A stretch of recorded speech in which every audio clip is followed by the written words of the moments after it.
Sebelum menyimak dan menyelami kisah kali ini, saya sarankan untuk menonton video sampai selesai, supaya tidak gagal paham dengan pesan yang ada. Kisah kali ini saya akan menceritakan sebuah arogansi dengan dalih menegakkan ajaran agama mereka, tega membakar sebuah gereja. Yang belum subscribe, gunanya yang pertama adalah supaya setiap kali kami mengupload video-video baru, itu muncul di HP saudara. Yang kedua, ketika Anda subscribe, saudara sudah membantu mengembangkan pelayanan kami. Tuhan Yesus memberkati kita semua. Amin. Berikut ini adalah kisah lengkapnya. Pagi itu, kabut tipis masih menggantung di langit kota Aceh. Di salah satu sudut kecamatan pinggiran, di sebuah perumahan sederhana yang belum lama berkembang, berdirilah kompleks sejahtera abadi. Mayoritas penghuninya adalah keluarga muslim dari berbagai latar, tapi ada juga beberapa keluarga Kristen yang telah lama tinggal sejak kawasan ini masih berupa hutan. Mereka hidup damai, anak-anak bersekolah bersama, orang tua saling membantu ketika ada hajatan, dan perbedaan hanya terasa di hari-hari besar keagamaan. Bu Natalia, seorang guru yang sudah tinggal 17 tahun di sana, bersama beberapa warga Kristen lainnya, mengajukan permohonan mendirikan rumah ibadah. Sebuah gereja kecil di lahan kosong milik yayasan mereka di ujung komplek. Bangunan itu dimaksudkan hanya untuk 40 sampai 50 jemaat yang selama ini harus ke kota untuk beribadah. Mereka mengumpulkan tanda tangan, menyusun izin, dan mendatangi kantor kelurahan dengan harapan bisa beribadah lebih dekat, lebih tenang. Pak Ridwan, lurah yang dikenal tegas dan adil, menyambut dengan terbuka. Selama syaratnya lengkap dan tidak ada keberatan resmi dari warga, saya rasa tidak masalah, Bu Natalia, ucapnya. Tapi wajahnya menyiratkan keraguan. Ia tahu, suasana belakangan ini mulai berubah. Dalam 2 tahun terakhir, beberapa ustadz FPI dari luar daerah mulai rutin datang mengisi pengajian di masjid baru yang berdiri megah di perbatasan komplek. Awalnya orang-orang menganggapnya biasa, tapi ketika sebuah grup WhatsApp warga tiba-tiba penuh dengan pesan-pesan berantai yang menyeramkan, mulai dari foto pembangunan gereja dengan narasi penjajahan terselubung, sampai potongan ayat-ayat yang dipelintir untuk membangkitkan kemarahan. Warung kopi Pak Ujang yang biasanya ramai tawa, kini jadi tempat bisik-bisik panas tentang pembangunan gereja. Ngapain bangun gereja di sini? Ini wilayah muslim bro, celetuk seseorang. Yang lain ikut menimpali, itu gereja awalnya kecil, nanti jadi besar. Tahu-tahu anak-anak kita diajak nyanyi Natal. Di malam hari, tanpa suara, sebuah spanduk muncul di ujung jalan, masuk komplek. Tolak pembangunan rumah ibadah kafir di kampung Islam. Spanduk itu besar, dengan tulisan merah menyala, menggantung dari tiang listrik hingga ke pohon mangga. Tak ada yang mengaku memasangnya, tapi tak seorang pun berani menurunkannya. Bu Natalia berdiri mematung melihat spanduk itu. Daniel, anak semata wayangnya yang baru tamat SMA, berdiri di sampingnya. Ia menggenggam tangan ibunya. Ma, suaranya lirih. Kalau orang-orang benci kita, kenapa kita masih di sini? Bu Natalia memandang langit Aceh yang mendung. Jawabannya hanya diam. Dan untuk pertama kalinya dalam 17 tahun hidup di situ, ia merasa asing di tempat yang ia anggap rumah. 3 hari setelah spanduk pertama muncul, suasana di komplek berubah drastis. Orang-orang tak lagi menyapa seperti biasa. Tatapan jadi lebih dingin, percakapan jadi lebih hati-hati. Beberapa ibu mulai melarang anak-anaknya bermain di rumah Daniel. Yang tak banyak orang tahu adalah, dalam diam sebuah rencana sedang disusun. Di salah satu rumah kontrakan dekat Masjid Raya perbatasan komplek, berkumpul sekelompok pria muda dengan wajah serius. Di tengah mereka duduk seorang pria berjubah putih dan berpeci tinggi, namanya Ustadz Rijal. Ia bukan warga komplek, ia berasal dari luar kota. Namun di Aceh, ia menemukan ruang. Pengajian-pengajiannya mulai ramai. Kata-katanya membakar semangat sebagian pemuda yang haus akan identitas dan perasaan memiliki misi ilahi. Sahabat-sahabatku, kita sedang diuji. Tanah ini sedang dicemari oleh paham-paham sesat yang ingin menyusup secara halus. Suara Ustadz Rijal lantang, nadanya membakar. Para pemuda mengangguk, wajah mereka tegang dan terisi amarah. Beberapa mencatat, beberapa lainnya merekam. Mereka datang dengan dalih toleransi. Tapi ujung-ujungnya, mereka akan mendirikan gereja di tengah umat Islam. Ini bukan sekedar pembangunan gereja, ini penjajahan spiritual. Teriaknya lagi. Sorak takbir menggema di ruangan kecil itu. Emosi meledak. Mereka merasa mendapat misi suci, yaitu menyelamatkan kampung ini dari apa yang mereka anggap sebagai ancaman iman. Malam itu, grup WhatsApp warga dibanjiri broadcast video ceramah Ustadz Rijal. Klip pendek yang memperlihatkan cuplikan pembangunan pondasi gereja yang dikaitkan dengan isu kristenisasi di Papua, lalu diakhiri dengan kalimat mengguncang, "Jika kamu diam hari ini, besok anakmu mungkin berdoa ke salib." Keesokan harinya, sebuah demonstrasi kecil digelar. Puluhan pria berbaju koko dan bersorban putih berdiri di depan lahan kosong tempat gereja akan dibangun. Mereka membawa spanduk bertuliskan ini tanah tauhid. Gereja tidak berhak berdiri di sini. Mereka berteriak. Mereka melantunkan takbir. Beberapa memukul-mukul pagar seng dengan bambu. Polisi datang tapi hanya mengawasi dari jauh. Tak ada yang berani bertindak. Bu Natalia menyaksikan dari dalam rumah. Daniel mencoba menutup jendela agar ibunya tidak mendengar semua makian yang dilempar ke arah rumah mereka. Tapi suara itu terlalu keras, terlalu dekat. Apa salah kita, Ma? Daniel gemetar. Apa kita ganggu mereka? Bu Natalia memeluk anaknya, tapi tubuhnya pun gemetar. Ia tahu, ini bukan lagi soal izin bangunan. Ini sudah jadi soal keberadaan. Malam harinya, beberapa warga Kristen di komplek mulai berkemas. Ada yang menyimpan dokumen penting. Ada yang memindahkan barang-barang ke rumah keluarga di luar kota. Tidak ada yang berbicara terang-terangan soal mengungsi. Tapi udara malam itu dipenuhi ketakutan yang tak terucap. Sementara itu, di rumah kontrakan kecil tempat Ustadz Rijal menginap, sebuah pertemuan kembali digelar. Kali ini lebih rahasia, lebih sunyi, lebih panas. Kita sudah berdemo, kita sudah sampaikan aspirasi, tapi mereka tetap melanjutkan pembangunan. Ucap salah satu pria muda, tangannya mengepal. Kalau mereka keras kepala, maka kita harus lebih keras, sahut yang lain. Ustadz Rijal hanya tersenyum tipis, matanya menatap api lilin yang menyala di depannya. Kalian tahu, kadang api kecil dibutuhkan untuk membakar ketidakadilan. Mereka saling pandang, tak ada yang bicara. Tapi dalam tatapan mereka, sudah tersusun satu tekad. 1 minggu kemudian langit Aceh gelap tidak seperti biasanya, seolah ikut menahan nafas. Angin dari terasa lebih dingin dari biasanya, membelai genteng-genteng rumah di kompleks sejahtera yang mulai menutup pintu lebih awal. Di jalanan, tak ada suara motor, tak ada suara anak-anak bermain. Yang ada hanyalah kesunyian tegang, seolah semua orang tahu sesuatu akan terjadi. Tepat pukul 2 dini hari, suara langkah kaki bergegas mulai terdengar.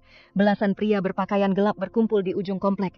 Sebagian membawa galon bensin, ada yang membawa obor kecil. Mereka tidak bicara banyak, mereka tahu apa yang harus dilakukan. Di depan mereka, berdiri gereja setengah jadi yang mulai dibangun. Masih berupa tiang-tiang besi yang menjulang seperti tulang belulang dan beberapa sak semen yang belum sempat digunakan. Sunyi, tak ada penjaga, hanya ada kesunyian dan kegelapan. Allahu Akbar. Salah satu dari mereka berteriak, menyulut api ke ujung obor. Secepat itu, bensin disiram ke seluruh area. Tiang-tiang baja disiram, tumpukan kayu dilemparkan ke tengah. Api menyala, kecil di awal, lalu membesar. Cahaya api menari di wajah-wajah mereka yang mulai bersorak. Beberapa dari mereka mengangkat ponsel, merekam, berteriak, inilah kemenangan, inilah jihad kita.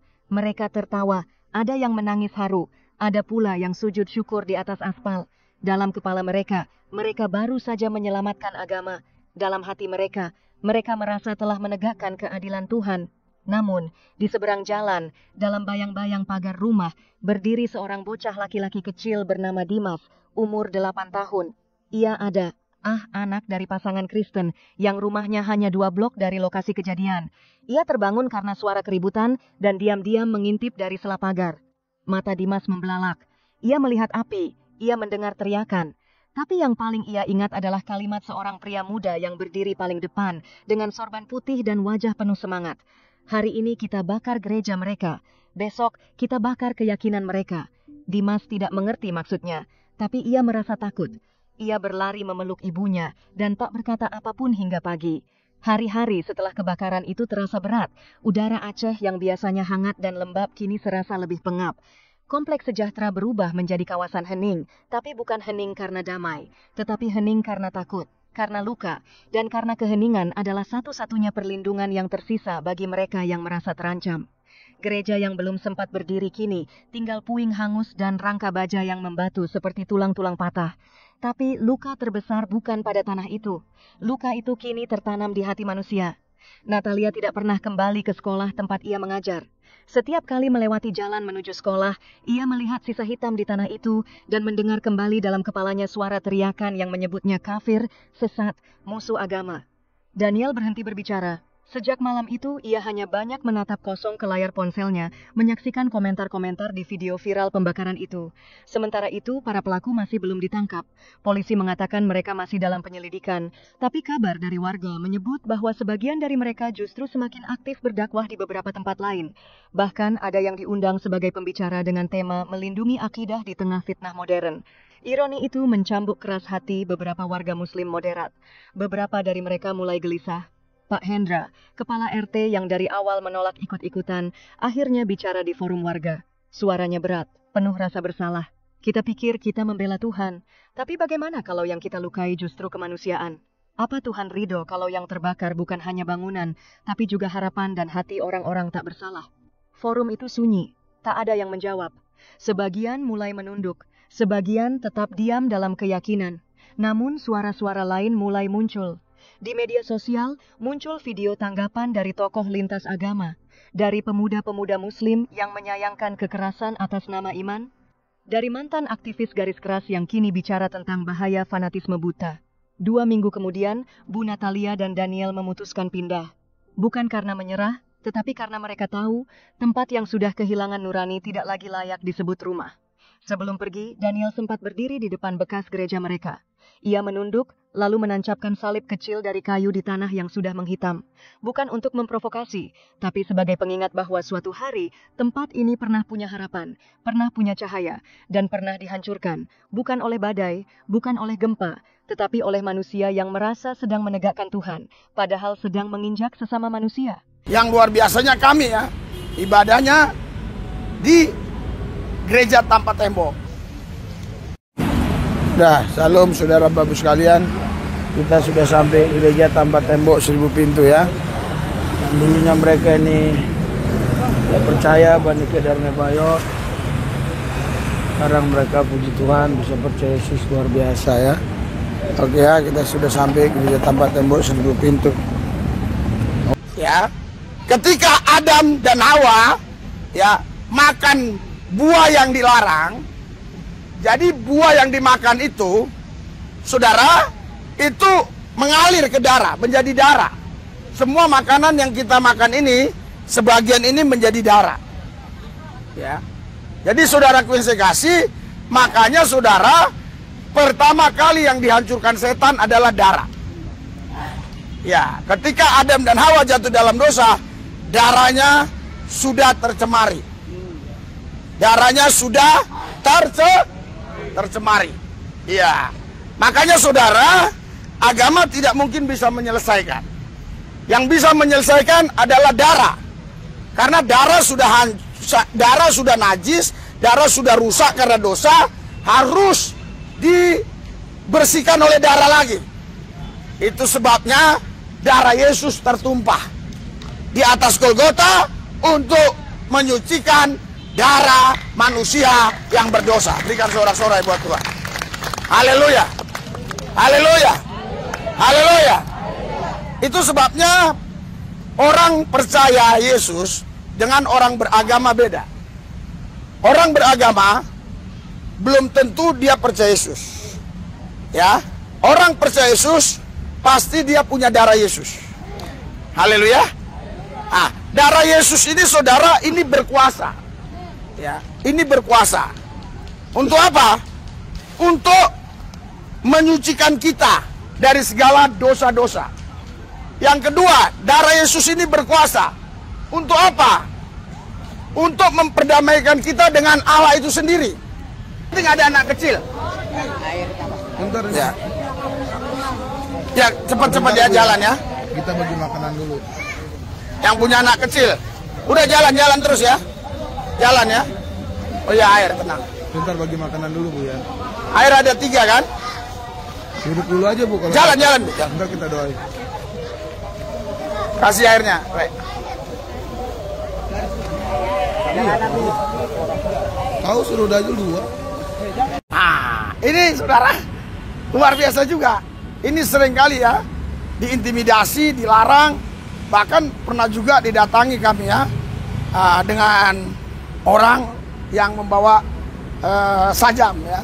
Tapi puji Tuhan ya, sudah 6 tahun 3 bulan gereja tanpa tembok 1000 itu tetap berjalan dengan baik. Dan yang jelas 6 tahun 3 bulan ya sudah 1000-an orang lebih dikit yang menjadi pengikut Kristus yang tadinya mereka Bani Kedarne Bayon. Doakan saudara, karena di sini tidak ada kolektif, tidak ada perpuluhan.